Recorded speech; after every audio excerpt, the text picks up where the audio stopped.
Let me ask you a question. My Nagas. What is a ballot? We talk about votes. We talk about voting.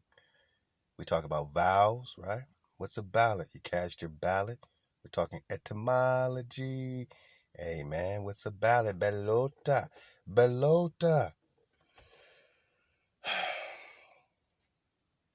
Right. A falsehood. A lie. Bala, right? Belota. Huh? All right, back it up, cause you. Hey, drive what you. Come on, drop. I want to cast my vote. Our ancestors died for this. That's the biggest lie ever told. To give a vote to means to. Earlier, it meant to. Right. Okay. We're just talking vows. So when you make your vow, you cast your ballot, right? You cast your ballot. You cast your lie. I can't make this shit up. I can't make this stuff up, man. You cast your lie. You cast your vow. To vow. Your solemn promise. We got that last time. Solemn has to do with worshiping an image. An image. So your solemn promise. Your promise to God. Read it before you go to your elections and cast your ballot. When you cast your vote, you cast your, you know what I'm saying, you cast your vow, right? Your promise to a God, you cast a vow, and by casting a vow, you break a vow. Here's some great scripts on breaking a vow. Ecclesiastes, when you vow a vow or vote a vote to Hawa, do not delay paying it, for he has no pleasure in fools. Pay what you vow. So you owe a vow to Hawa. You owe a vow to the Creator to keep the code. Exodus 20. No more images, right? So you're supposed to pay up on that. You're supposed to truly keep the code. It is better that you should not vow than you should vow and not pay. So when you vow, when you make a vow, when you vote, earlier means this is the real spiel, right? So when you see earlier, it means this is reality before they changed it into your matrix. The vote vow is still the same language with the same meaning, my naga. Earlier, it meant to vow. Got it. And when you vow, you make a promise to their God. A pledge, dedication, a wish, desire, longing, a prayer. So whether you're making a prayer or a promise, right, to their power, to their God, whether you vote and you cast your ballot to their false deity, to their lie, to their testicle, to their Balak, right? We worship in the bull, we worship in the Balak by the ballot, a falsehood, a lie, man. So when you cast your lie, your vow, your promise to their God, your vote, you forgot about your vow, it is better that you should not vow than that you should vow and not pay. So once you vote for them, man, you got to pay up. You got to pay up. Oh, you pay. You pay by being in captivity. Let not your mouth lead you into sin. Sin is transgressing the law. What's the law? What's the code? Y'all remember the code? What's the code? Exodus 20. What's the code? What's the code, man? Because it's one thing to make a vow and not know you're making a vow. And my nog, it's a whole other thing to make a vow knowing that you are breaking the code. Hawa spoke all these words saying, I am Hawa who brought you out of bondage, out of Egypt, right? You shall not have no other gods before me, my Naga. No other gods means no other promises to their God. No other promises to the lie. No other promises to the falsehood. Okay? No lies, no false gods, no images. Thou shalt not make unto you any graven image. And we got this last time. What is solemn? When they say a solemn promise, 1828, 1828, right? Oh, it's the worship of this image. Solemn supplication. What's rule number 1? When we keep the code, this is what we're talking about, my naga. This ain't religious. We're saying don't put no power before the creator of the entire earth, the universe, everything you want to call it. There's rules to you being out of captivity, free, the head and not the tail. I, Hawa, brought you out of Egypt, out the house of bondage. You shall have no other gods before me. You shall make unto you no images. I mean, you shall not bow down to them, right? Thou shalt not bow down, verse 5, and serve them. What do you think you're doing when you're voting? Vowing. What do you think you're doing when you make a promise to them? And don't even trip, because we're just talking about casting your vow or your vote. Okay. To do something.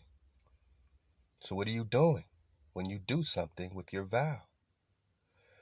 What are you doing when you do something with your vow? What are you doing when you do something when your vow? Thou shalt not bow down to them. What are you doing when you do something with your vow, when you make your promise? Not serve them, for I, Hawa, your power, am a jealous power. That means that you as a father don't want no other child calling, you don't want your child calling no other father, father, no other daddy, daddy, right? That would make you very steamed and hurt. Just imagine the hurt. So instead of jealous, just say hurt. I'm a hurt power because of the iniquity. Because they must hate me, man. You got to hate your creator to do this. You got to hate your power to do this. For the children into the 3rd and 4th generation that hate me, how do you hate the creator? By hating the code that Hawa is speaking. To not have no other gods, right? No other vows means no more promises to their power, because this power is the one that has you in captivity. No more prayers to them. No vows. Managa, no vote. No ballot. Because when you make that ballot, you're making a lie, a falsehood, and pledging and promising and praying to a false idol. Solemnly with the image. Managa, that's what a solemn is. Because, Deuteronomy 28 says we're going to be the head and not the tail. And this is what it's all about, man. This, Managa, is for everything. Everything we're talking about, the reason I'm doing this is because if you keep vowing, then we don't have a chance. We don't have a chance. If you keep vowing, we don't have a chance. Hearken diligently into the voice of Hawa, your power, to observe to do all his commandments, which I command you this day, that Hawa, your power, will set you on high. You don't want to be low. For real, man. You want to be above all nations of the earth, all nations. How can you be above all nations and still vow to their powers? How can you be high? How can the Creator raise us up? All these blessings shall come unto you and overtake you if you shall listen, hearken unto the voice of Hawa, your power. Blessed shall you be in the city. Don't you want to be blessed in the city, my naga? But you know what happens, man? You know what happens, man, when you don't listen? All the curses of Deuteronomy 28. Your sons, verse 32, your sons and daughters shall be given unto another people. Your sons and daughters will be given unto another people. Why? Hawa will bring you and your king whom you shall set over you unto a nation that you have not known, nor your fathers. This is new, and there they shall serve other gods, wood and stone. This is what happens when you break the code.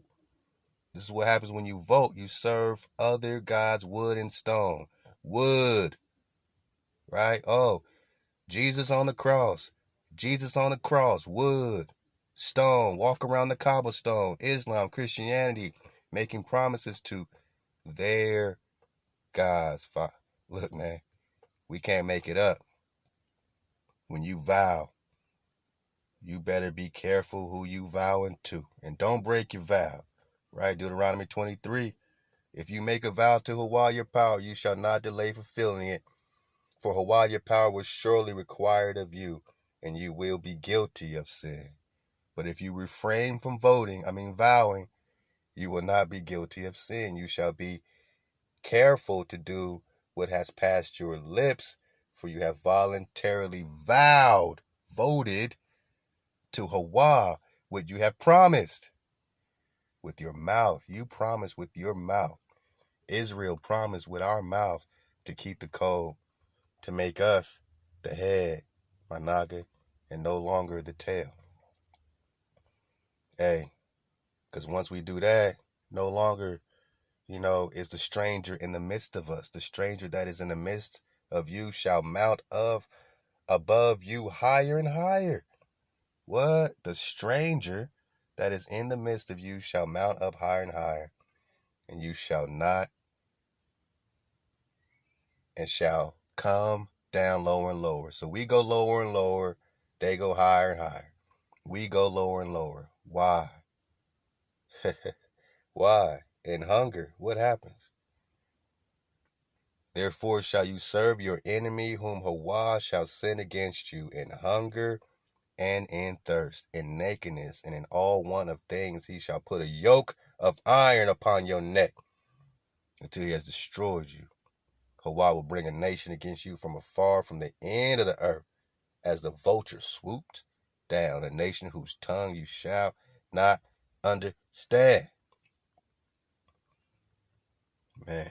Man, it's right here in our face in Deuteronomy. And Hawa shall bring you back into bondage, Egypt, in ships. By the way, which I said to you, thou shalt see it no more again. So they came over to our land, and they brought us out of our land from here in ships. And there you shall sell yourselves unto your enemies for slaves, Manaka, bondmen and bondswomen. And no one can buy you, no one can redeem you, no one can take you out of slavery no more. Because you chose. Because we are choosing to vow to our oppressor. To vow is to bow. But it shall come to pass, if you will not hearken unto the voice of Hawa, to observe all, to do all his code, commandment, keep the code and his statutes, which I command you this day, that all these curses shall come upon you and overtake you. Deuteronomy 28. We make no vows, my naga. No more promises to their powers, and we cast no more ballots. No more falsehoods, no more lies. All praise Hawa and Hawa only to break the spell and take the Naga out of captivity. All praise our Creator. Hawa.